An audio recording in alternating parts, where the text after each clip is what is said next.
something that not a lot of Germans would like. And this dude couldn't be happier about the whole thing. Hey guys, what's up? Gay Paintbrush here. Today we take a look at an all-nationalist world. So I guess we can assume things are gonna be pretty peaceful. I mean, at least that's what I thought nationalism was. Just kind of a bunch of peaceful activists, right? Just being a bunch of hippies. But let me just go ahead and read the mod's definition, just to, make sure. Proto-fascists are to some the very last Democrats on the political right wing. To others, they are populist fascists. Okay, that sounding a little bit different than I thought. They advocate militarism, nationalism, and to some extent, what? Okay, wait a second. Is this Richard Spencer also? Oh, okay, yep, that's him. I do want to mention, I did notice some countries have different definitions. So for France, these are people that believe in the ideals of the French Revolution, but they want to limit these ideals to only a certain group of people, dividing them by heritage or language. All right, we are just gonna have a very open and accepting video today, aren't we? All right, so anyways, today we're playing in the 2000 start date, just to kind of see some differences in the game, but that does mean there is no ISIS, unfortunately.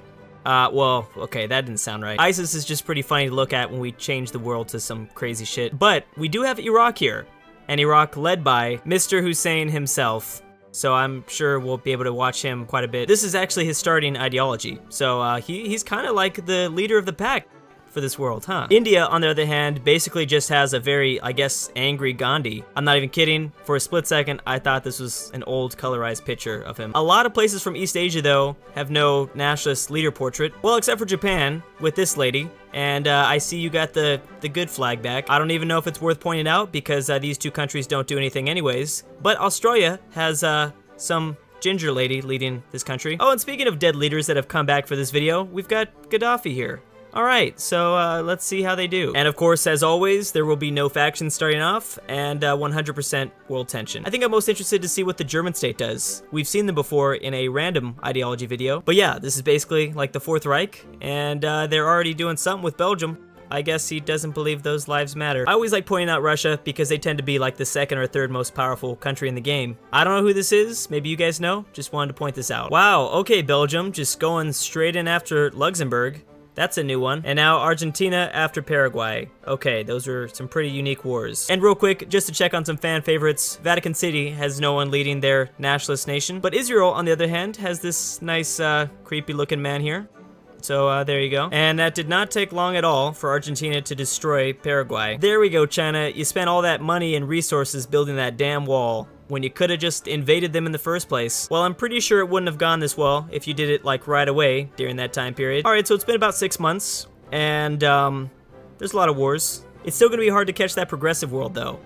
There was a massive world war in that one, but you're definitely going to try. So I think this might be the biggest and most significant. Once again, Poland is being invaded, but holy shit, okay, there, what, whoa, are you gonna lose Berlin? Oh, okay, well there goes Albania. I didn't even know there was a war going on. Hungary now versus Ukraine, and Finland versus Norway. Oh my god. Oh, but we do have the North American Federation forming, and of course, just like last time, Argentina joined in. Okay, wow, yeah, that's a brilliant strategy there, Germany, as you're being invaded by Poland. Oh, well, I guess this shouldn't come as much of a surprise. I mean, Ireland is there. I mean, why not just take that shit back? Ukraine now has a massive dick over here. Wow, that's impressive. Would you happen to be attracted to paintbrushes? This is still so shocking to me. Like, I can't believe Poland is finally gonna get its revenge. Oh, okay, there we go. I don't think you can reform nations in this game, but this is technically Great Britain, right? They can officially call themselves that again. Russia, surprisingly, is being super peaceful. Like, they're not getting involved in any of this stuff. Oh, and the British also joined the North American Federation, which is still the only faction in the world. Oh, and Libya is getting gangbanged from both sides. I didn't notice that. Now that I think about it, you would think in an all-nationalist world, no one would be forming factions. If they were 100% nationalistic, at least. Like, wouldn't they just fight for themselves? Out of all the photos of this Turkish man, why is he drinking some shit? Maybe he was an alcoholic. That would explain this portrait. Oh my god, the Czechs Union. Who is this guy? Holy crap, this dude needs to go. I feel very uncomfortable looking into this man's eyes. There we go, Saddam. All right, it's about time. Going after the Arabian state. Oh, and I guess the Pope is gonna die. Wow, that was like instantly too. And to no one's surprise at all, of course we have India and Pakistan in a conflict. It's been about a year, and I haven't been announcing all the wars that are happening because, yeah. still scrolling. Here's a fun one. Turkey versus Persia. All right, Middle East is on fire. And the Swiss are having a battle in the Alps for Austria. I love this name. I wish more countries were like this. Military Thailand, who's, by the way, going after Malaysia. India also looks a whole lot scarier now. They might be able to 1v1 China. All right, I don't know what I expected. The Korean state declared war on the Korean state. I think this is like the third time I've made a joke like this. Oh, and there you go. The Korean state joined the North American Federation. Yugoslavia is kind of in a messy situation. They were attacking Bosnia, but Greece didn't like that. We finally have a second faction with the African Association. I would assume this is something that not a lot of Germans would like. And this dude couldn't be happier about the whole thing. Oh, here we go. Here's a war we've never seen before. Russia versus Japan. Oh, and by the way, it looks like this is how we have our first world war. We now have Russia fighting Japan, South Korea, the British, Argentina, and the USA. Oh, and I guess Brazil's gonna get pulled into that war too. All right, well that's fun. All right, so the Niger state declared war on Chad. I really don't understand why you guys find this country so funny. And at this point, I'm not exactly sure why, but I can't go any faster than speed 3. All right, there we go with another crash. I might not even be able to go to speed 3. All right, this is not good. I cannot stop the game from crashing. I'm getting very frustrated. Well, that is incredibly disappointing. What I'll do instead is, I guess we'll just try again back in the year 2000. I think it could have been one of two things, either because Russia was at war with kind of like half the world, although we've seen much bigger conflicts in these videos, or maybe it was that and the fact that basically even all the minor countries were at war. Well, nonetheless, we still got the proof. Germany was at one point Poland's bitch. Also, that North American faction was taking over basically the entire world because Brazil had joined, and before it kept crashing, India had joined. All right, well, immediately we have Belarus joining the European Association, as well as Russia going after Chechnya. All right, well, this has immediately become the most powerful faction so far. Oh, and here's the good old classic Chinese-Indian war. I would have liked to see the same thing play out after India had all of Pakistan, because this is always pretty 50-50. It just depends on who forms a faction first. By the way, my apologies. I haven't shown off Canada just yet. Again, I have no idea who this guy is, but you guys seem to like looking at these people. As well as here are the leaders from South America, too. Which, actually, I did find that Chile has the only female leader so far. And no, she will not be going on the MILF list. I actually have standards, guys. Well, I mean, not really, but they're there at least. All right, UK, that's a very interesting choice. Joining with Russia. Okay, well, there goes China, because India also joined the same faction. You too, Japan? Oh, come on, you guys, you can't join the European Association. Well, I mean, I guess you can, since India's in it. It's just, geez, this team is too powerful. All right, now, Germany, here's your second chance. Do not mess this up. Wow, okay, I think it's already too late for that. I mean, I can't help but to feel slightly bad for this guy. He's just trying to live up to a certain mustache man, and he just can't do it.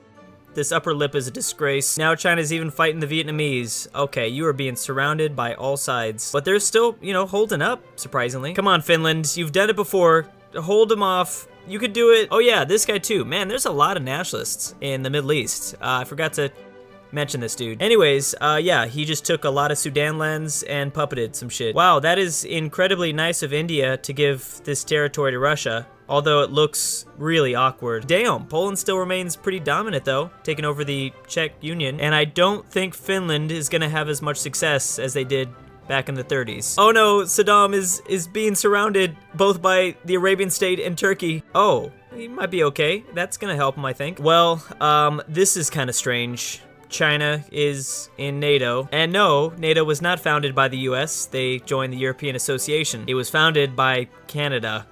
Oh man, okay, wow. Fucking Canada with the curveball. But this does mean there's finally a second faction, which means Turkey and these guys and Germany all joined in. Oh, sorry, Moldavia. I didn't mean to just not say your name. Will it make much of a difference? No, because the USA, Russia, India, obviously France and the British are all in the other faction. Oh, there's Brazil that's gonna add a lot more extra power. So this world war is kind of already done before it even started. Richard Spencer is now invading Canada.